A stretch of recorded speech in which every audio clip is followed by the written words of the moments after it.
Allah menurunkan 4 buah kitab, yaitu Taurat menerusi Nabi Allah Musa, Zabur menerusi Nabi Allah Daud, Injil menerusi Nabi Allah Isa, dan Al-Quran sebagai pelengkap kepada semua suhuf dan kitab tersebut kepada Nabi Muhammad sallallahu alaihi wasallam.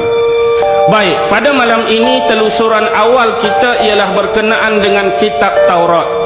Dan kita tahu secara pasti Taurat diturunkan kepada Nabi Allah Musa alaihi salam. Hari ini dalam pegangan orang-orang Yahudi, kitab Ibrani ini, Ibrani merujuk kepada orang-orang Yahudi. Kitab Ibrani hari ini dipanggil sebagai Tanakh. Jadi bila kita dah tahu Tanakh ini sebagai foundation dia, Tanakh ini sebagai sumber dan asas, bawah pada Tanakh ada 24 buah kitab yang terdiri daripada 3 komponen. Yang pertama kita sebut tadi Taurat, yang kedua Nevi'im, yang ketiga ialah Ketuvim. Jadi di depan tu ada akronim-akronim penting. Macam Taurat dimulakan dengan huruf Ta ataupun T. Nevi'im dimulakan dengan huruf Nun ataupun N. Dan yang terakhir Ketuvim berakhir dengan huruf K ataupun Kaf. Jadi Ta, Nun, Kaf itulah yang membentuk perkataan Tanakh tu. Jadi istilah Tanakh tu akronim daripada 3 komponen tadi. Baik, bila sebut tentang Taurat, merujuk kepada Taurat Nabi Musa, atau juga disebut Taurat 5, atau juga disebut Pentateuch. Dalam tu ada 5 benda penting, sebab tu dipanggil Taurat 5. Inilah yang kita belajar dalam kitab Bible Perjanjian Lama. Ada the book of Genesis, ada the book of Exodus, ada the book of Levi, ada the book of Chronicle, dan ada the book of Number. Walaupun demikian, kita harus memahami Taurat sebelum ini ditafsirkan oleh ulama-ulama ataupun Rabbaini daripada Yahudi selepas pada kewafatan Nabi Musa dan Nabi Harun. Mereka menuturkan secara turun-temurun secara lisan. Jadi lisan itu kita nak dapat di mana? Tak akan dapat kecuali telah disadurkan kepada ulama-ulama yang menjadi murid mereka. Jadi sebab itulah Taurat yang 5 dipanggil undang-undang bertulis ataupun Taurat yang bertulis. Yang mana Taurat lisannya? Yang Taurat lisan, yang inilah yang kita panggil sebagai Talmud. Kalau Yahudi sebut Taurat Shebittaf, dia merujuk kepada Taurat 5, Taurat Musa. Kalau dia kata Taurat Shebi'al-Pal, Taurat Shebi'al-Pal ni merujuk kepada kitab Talmud. Talmud sebenarnya ialah pentafsiran kepada kitab Taurat. Tetapi kita harus memahami latar belakang sejarah bagaimana Talmud ini berpunca.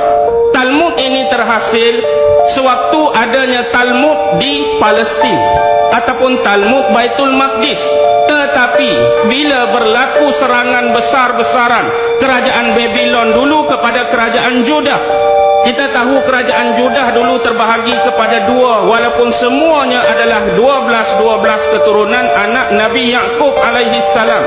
Ada dahulu kerajaan Israel, ada dahulu kerajaan Yahudi, yang mana kerajaan Israel didominasi oleh 10 keluarga dan Yahudi didominasi oleh 2 keluarga. Jadi lama akhirnya kerajaan ini tumpas di tangan kerajaan Babylon yang masa itu dikuasai dan dirajai oleh seorang raja yang bernama Bukhtansar.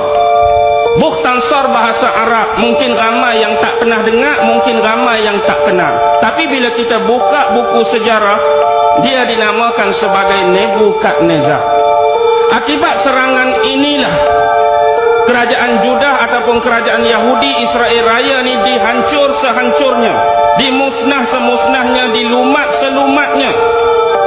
Inilah nasib yang pernah diterima oleh bangsa Yahudi dahulu akibat penyelewengan dan pengkhianatan yang telah mereka lakukan terhadap kitab-kitab Allah, yang telah mereka melakukan terhadap para pemimpin daripada kalangan utusan Nabi-Nabi dan Rasul yang terdahulu.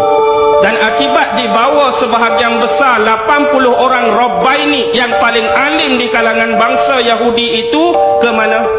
Ke Babylon. Lalu atas arahan dan saranan daripada Raja Bukhtansor ini, maka muncullah Talmud yang kedua, dipanggil Talmud Babylon. Jadi sekarang ni ada dua bentuk Talmud yang mentafsirkan kepada kitab Taurat. Satu Talmud Palestin ataupun Talmud Baitul Maqdis, yang kedua ialah Talmud Babylon. Tetapi Talmud Babylon berlainan, kerana dia ditafsirkan mengikut cita rasa, otak, akal dan minda manusia. Dia sudah banyak jauh daripada pentafsiran sebenar sebagaimana yang didominasi oleh Talmud Palestin ataupun Baitul Maqdis. Okey, itu tentang Taurat. Kita kembali ke tentang Nevi'im. Nevi'im pula terbahagi kepada dua. Ada Nevi'im Roshinim, ada Nevi'im Aharonim. Nevi'im Roshinim merujuk kepada nabi-nabi awal sampai kepada pemerintahan raja-raja. Ada 4 kitab di bawah Nevi'im Roshinim. Yang pertama ialah kitab Yoshua, ataupun dalam Al-Quran kita sebut Yusha, yang pimpin, yang teman Nabi Musa alaihi salam bawa ikan dalam kerajaan, bawa ikan dalam bakul, nak pi cari, nak menuntut ilmu dengan Nabi Khidir. Sebab pemimpin pertama yang bawa masuk Bani Israel ke dalam bumi Kanaan atau Palestin, inilah dia. Selepas mereka menyeberang Laut Merah, macam-macam mehnah, macam-macam ujian, macam-macam tribulasi.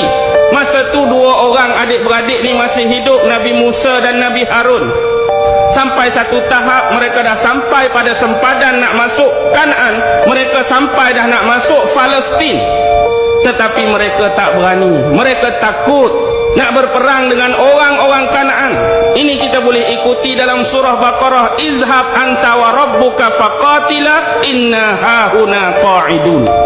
Pergilah kamu wahai Musa, ajak Tuhan kamu sekali, berilah berperang, kami tunggu di sini saja. Lancang tak lancang? Lancang. Akibat kalam dan perkataan inilah Allah tarik balik bumi Palestin menjadi hak milik mereka secara mutlak. Tapi mereka lupakan sejarah ini, nak juga masuk. Akhirnya berlaku pada zaman siapa? Zaman Yusha, selepas kematian Nabi Allah Musa. Yusha masuk. Waktu tu Yusha berperang habis-habisan menentang orang-orang Kanaan. Dia bawa Bani Israel. Akibatnya apa terjadi? Mereka berperang tu dah hampir menang. Peratusan tu kemenangan berada di pihak mereka. Tapi petang tu petang Jumaat, malam tu pula nak masuk malam Sabtu dah. Petang Jumaat berperang tu nak masuk malam Sabtu, confirm menang, nak menang, nak menang, nak menang. Bimbang satu benda. Sebab di sisi orang-orang Yahudi, Sabtu adalah hari Sabat, hari yang perlu dimuliakan dan tak boleh sama sekali menumpahkan darah. Jadi atas dasar inilah doa daripada Nabi Allah Yusha, kita tengok keajaiban yang Allah tunjuk. Matahari terhenti pada tempat dia, masa tak jalan. Inilah sejarah dia, matahari tu berhenti, jadi macam stop masa, perang sampai menang. Jadi sebab dialah manusia pertama, raja pertama, nabi pertama yang bawa masuk orang Yahudi ke bumi Kanaan ataupun Israel, maka cerita yang pertama dalam Nevi'im Roshinim itu dimulakan dengan kitab Yoshua. Lepas tu barulah kitab para hakim. Lepas Josia meninggal, ada 3 lagi pemimpin. Lepas tu naik para hakim, 12 hakim. 12 hakim ni diambil daripada 12 keturunan Nabi Allah Yaqub lah. Kan anak Nabi Allah Yaqub ada 12 orang. Setiap daripada kabilah tu kena sediakan seorang hakim. Hani hakim seorang, hani hakim seorang. Jadi bila ada 12 keturunan, hakim tu ada 12 orang. Ni zaman pemerintahan para hakim.